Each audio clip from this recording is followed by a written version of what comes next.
ओम तारिणे नमो नमः। गुरुभ्यः प्रणमामि। मेरे प्रिय सहपाठीगणों को आज की कक्षा में स्वागत करती हूँ मैं। मेरा इस कक्षा में जो पहला प्रश्न होगा वो ये है कि मनुष्य की मानव की व्यवहार को पढ़ने के लिए किसकी आवश्यकता होती है?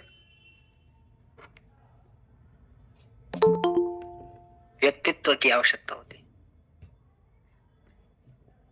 जी, बुद्धि की भी आवश्यकता होती है। तो मेरा जो आज का प्रकरण है वो ये है कि व्यक्तिगत एवं सामूहिक बुद्धि में अंतर। और मैं अपनी पीपीटी शेयर करने जा रही हूँ।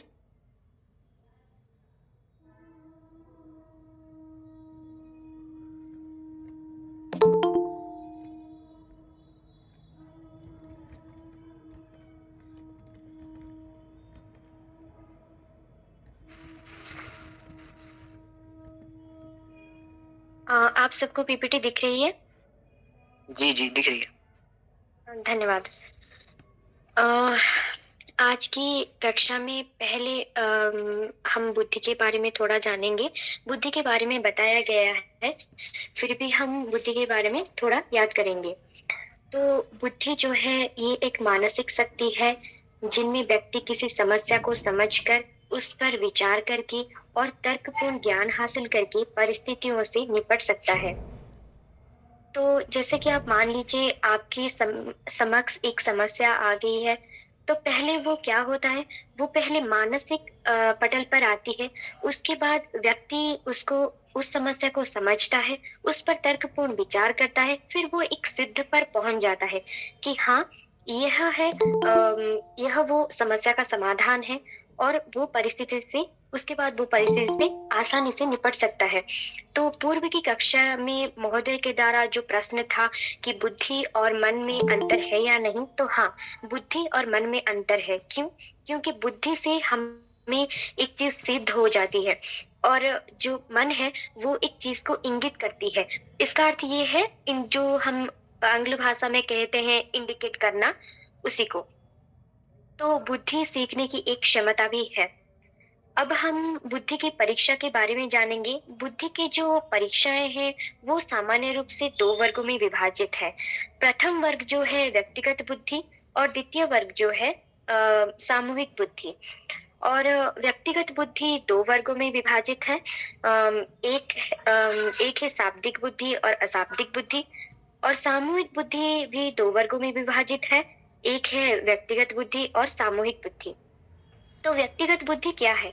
व्यक्तिगत बुद्धि जिसको आंग्ल भाषा में इंडिविजुअल इंटेलिजेंसी टेस्ट कहते हैं। एक निश्चित समय में एक व्यक्ति का बुद्धि परीक्षण करना व्यक्तिगत बुद्धि परीक्षण कहलाती है। तो व्यक्तिगत बुद्धि परीक्षण में एक निश्चित समय निर्धारित होता है, ना उसके बाद या फिर ना उसके पहले हम कुछ कर सकते हैं। तो जो समय निर्धारित हुआ है, हमें उसी के अकॉर्डिंग ही व्यक्तिगत बुद्धि परीक्षा करनी है।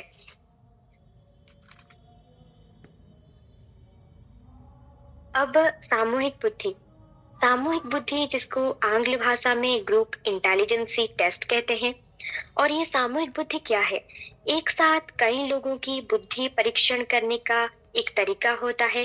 इनमें पूरे समूह की बुद्धि का मूल्यांकन किया जाता है। इनमें व्यक्ति इनमें सारे व्यक्तियों को एक ही आदेश दिया जाता है।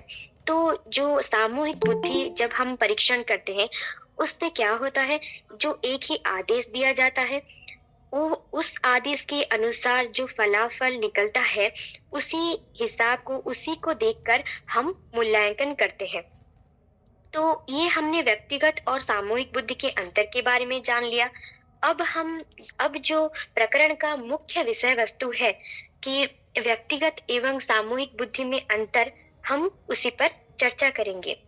तो यह जो व्यक्तिगत एवं सामूहिक बुद्धि में अंतर है, इसको मैं थोड़ा आपको पॉइंट के वाइज में कहूंगी, क्योंकि अगर मैं एक ही लाइन से आपको सब कहूंगी तो आपको लगेगा कि मैं कहानी जैसे कह रही हूँ। तो पहला जो हमारा है व्यक्तिगत बुद्धि, यह बुद्धि बच्चों और वयस्कों दोनों पर प्रयुक्त होती है। इसमें ऐसा नहीं है कि हम व्यक्तिगत बुद्धि की परीक्षा करते हैं तो चाहे हम सिर्फ क्लास के बच्चों को ले सकते हैं, यहाँ और कोई नहीं हो सकता, नहीं। यह बुद्धि वयस्कों पर भी प्रयुक्त होती है और व्यक्तिगत परीक्षणों पर प्रयोग किया जा सकता है ये। और व्यक्तिगत परीक्षणों के लिए सुनिश्चित और योग्य एवं कुशल की आवश्यकता होती है। इसका मतलब ये है कि जब हम व्यक्तिगत परीक्षण करते हैं, तब हम एक सुनिश्चित, योग्य एवं कुशल मतलब कुशल व्यक्ति की आवश्यकता करते हैं। क्यों? जैसे आप मान लीजिए, एक उदाहरण के तौर पर हम ले सकते हैं, जब कोई रामायण की प्रश्न आती है या फिर कुछ अलग प्रश्न आता है, तो हम ज़्यादातर मतलब बुजुर्गों को ही है। क्यों?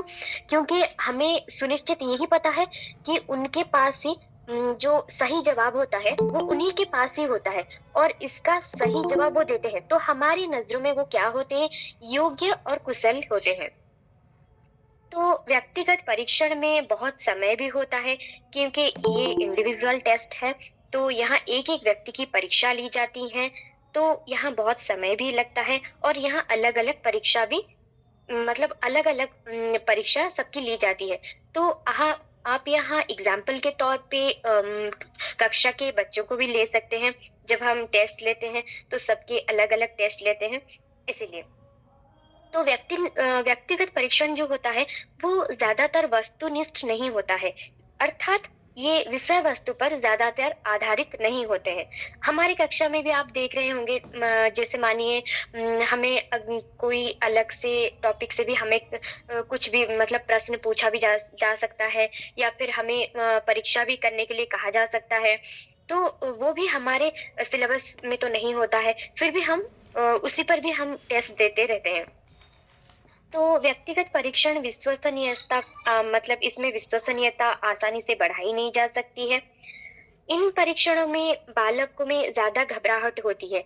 क्यों घबराहट होती है? जैसे मान लीजिए यहाँ हम व्यक्तित्व की परीक्षा कर रहे हैं, तो हम क्वेश्चन जब उनके सामने रख देते हैं, पुट ऑफ कर देते हैं, तो उनके मानसिक चिंतन पर प्रथमतर यह आ जाता है कि अरे! ये क्या हो गया? मतलब सडन उनको अरे! ये कौन-सा क्वेश्चन है? उनको एक घबराहट होने लगती है, उनको बहुत बेचैनी होने लगती है, तो यह सब आ जाता है। उनके जो मानसिक स्तर में या फिर बुद्धि में यह नहीं आता है कि हम थोड़ा पढ़ें, ये क्वेश्चन जो है, प्रश्न जो है, उसका उत्तर हम दे पाएँ। तो इनमें क्या होता है, परीक्षणकर्ता और परीक्षार्थी जो होते हैं, उनका यहाँ निकट संबंध रहता है। यह व्यक्तिगत बुद्धि परीक्षण से ये तो प्रतीत ही हो जाता है और इसमें जो है दोष और गुण का मतलब दोष और गुण का पूर्ण रूप से अध्ययन यहाँ संभव हो पाता है। अब हम देखेंगे कि सामूहिक बुद्धि में क्या-क्या अंतर है। ये जो परीक्षण है, ये निश्चित स्तर के ऊपर के बच्चों के लिए प्रयुक्त होता है, क्योंकि हम यहाँ एक मतलब जो निश्चित स्तर होता है, मतलब यहाँ हम एक ले लेते हैं कि हाँ, 12 आयु के ऊपर होगी या फिर उसके नीचे नहीं हो पाएगा। यहाँ हम उस स्तर के ऊपर लेंगे क्योंकि ये जो सामूहिक बुद्धि है, ये ग्रुप डिस्कशन है। तो यहाँ भी हमें मतलब जो जिनको हम लेंगे, यहाँ वो इनका जो आयु है, उनका वो ऊँचा होना चाहिए। तो सामूहिक परीक्षणों का व्यक्ति पर भी प्रयोग यहाँ किया जा सकता है और सामूहिक परीक्षण में कम प्रशिक्षित या फिर योग्य कुशल ऐसे लोग व्यक्तियों की आवश्यकता होती है। जैसे मान लीजिए हम ग्रुप टेस्ट कर रहे हैं, तो हम ये नहीं देखते हैं कि किसी को आएगा, किसी को ना आएगा, कोई योग्य है या फिर कोई योग्य है या फिर नहीं है या फिर कुशल है या फिर नहीं है। नहीं, हम जब एक ग्रुप टेस्ट करते हैं, तो हम बच्चों को ऐसे ही ले जाते हैं, ग्रुप टेस्ट के लिए बिठा देते हैं। तब हम एक-एक व्यक्ति को मतलब परीक्षण नहीं करते हैं और सामूहिक परीक्षण में यहाँ कम समय भी लगता है और यहाँ एक साथ कई सारे विद्यार्थियों की परीक्षा यहाँ ली जाती है। और सामूहिक परीक्षण ज़्यादातर वस्तुनिष्ठ होते हैं। तो जैसे मान लीजिए, यहाँ मैं एक उदाहरण दूँगी कि जब ज़्यादा जो बड़े बच्चे होते हैं, यहाँ एक जो निश्चित आयु कहा गया है, निश्चित स्तर के ऊपर कहा गया है। जैसे आप देख रहे होंगे, जब बड़े-बड़े इंस्टीट्यूशन में पढ़ते हैं, हायर लेवल स्टूडेंट पढ़ते हैं, तो उनका एक रहता है ग्रुप डिस्कशन या फिर ग्रुप टेस्ट रहता है। तो वहाँ क्या होता है, वहाँ एक प्रश्न को रखा जाता है और उन्हीं में से मतलब तब वहाँ से उत्तर आता है। तो ऐसा नहीं है कि हाँ, उत्तर नहीं आएगा। यहाँ उत्तर की अपेक्षा ऐसे नहीं, मतलब उत्तर नहीं आएगा इसकी अपेक्षा नहीं है, नहीं। यहाँ चाहे गलत हो या फिर सही हो, उत्तर आएगा ही आएगा। तो यहाँ घबराहट भी कम होती है और इस सामूहिक बुद्धि परीक्षण में और बालक जो है प्रसन्नतापूर्वक उत्तर दे पाता है। कैसे? ऐसे मानिए कि जब हम एक प्रश्न को सामूहिक बुद्धि में रखते हैं, तो वहाँ यह होता है कि हाँ, अरे मेरे को नहीं आया तो उसको आएगा, उसको नहीं है तो उसको आएगा। पर पाँचों जो पाँचों बैठे हैं, जैसे मानिए एक ग्रुप में पाँचों बालक हैं, तो उनमें से हम ये नहीं कह सकते हैं कि सभी की बुद्धि समान है। नहीं, सभी की बुद्धि अलग है और यहाँ चाहे गलत हो, सही हो, यहाँ एक मतलब जो हमने क्वेश्चन रखा है, प्रश्न रखा है, उसका उत्तर हमें मिलेगा ही मिलेगा। चाहे अच्छे से हो, चाहे मतलब सही हो या फिर गलत हो, या चाहे वो किसी नए तरीके से भी उस उत्तर को भी हमारे सामने भी पुट अप कर सकता है। तो यहाँ प्रसन्नता रहती है और यहाँ दोष और गुण का जो अध्ययन होता है, वो संभव हो पाता है। और इसके बाद हम आएँगे जो है अंतर है, मतलब जो सामूहिक और व्यक्तिगत बुद्धि के बाद जो आएगा हमारा जो निष्कर्ष है, तो निष्कर्ष में यह कहा गया है कि जैसे मानिए मानव केवल अपने शरीर के गुणों से ही अलग नहीं होते हैं, वो मानसिक एवं बौद्धिक गुणों से भी वो एक दूसरे से अलग होते हैं और इनमें कुछ भिन्नताएं जन्मजात से भी होती हैं और कुछ लोग जन्म से ही तेज बुद्धि के होते हैं और कुछ लोग मंद बुद्धि के भी होते हैं। जैसे मानिए आप ये भी कह सकते हैं कि मतलब बुद्धि मतलब परिवेश यानी कि वातावरण से भी प्रभावित होती है। जैसे मानिए आप एक संग मतलब दोस्त के साथ रह रहे हैं, तो अगर वो गलत है, मतलब अगर वो सही नहीं है, तो कुसंगत भी कहीं न कहीं आपके ऊपर 1-2% मतलब होगा ही होगा। उसकी थोड़ी-सी भी मतलब जो हाव-भाव है, वो वो आपके ऊपर वो इफ़ेक्ट जो है, वो रहेगा ही रहेगा। तो इसीलिए जो बुद्धि जो है, वो परिवेश से प्रभावित भी होती है और जो तेज बुद्धि और मंद बुद्धि कहा गया है, उसमें बच्चा चाहे तो जैसे मानिए 60% का बच्चा या फिर 50% का बच्चा, वो 70-80 तक कैसे पहुँच पाता है? वो पहुँच पाता है इसीलिए उनका आग्रह भी डिपेंड करता है। उनका जब आग्रह होता है तो वो अपनी क्षमता को बढ़ाते हैं और बुद्धि को भी बढ़ाते हैं। फिर वो उस टॉपिक को जैसे मानिए समझते हैं, फिर उत्तर देने में कोशिश करते हैं, फिर वो कहते हैं कि नहीं, हम जितने में हैं, हम थोड़ा तो आगे बढ़ ही सकते हैं। तो तब जब वो प्रयास करते हैं, तो उनकी बुद्धि भी उनकी प्रसारित होती है और जो कहते हैं कि हाँ, चलो मेरा तो इतने में हो रहा है, अब क्या होगा, इतने में तो हो रहा है, अब मैं क्या करूँ? वो जब इतना मनोभाव अपने अंदर बुद्धि में संकुचित रख देते हैं, तो उनकी बुद्धि उनकी उसी तरह ही संकुचित में रह जाती है। तो यह भी हम कह सकते हैं कि अगर एक बालक चाहे तो अपनी बुद्धि को भी वो आगे ले सकता है या फिर चाहे वो संकुचित भी रह सकता है। धन्यवाद। और मेरे द्वारा अगर कुछ शब्दों में कुछ त्रुटि रह गई हो तो गुरु माँ क्षमा प्रदान करें और मुझे आगे में मार्गदर्शन भी करें। और मेरे सहपाठी गणों को यही निवेदन है कि अगर कुछ प्रश्न है तो वो पूछ सकते हैं और कुछ अवबोध ना हुआ तो वो भी पूछ सकते हैं।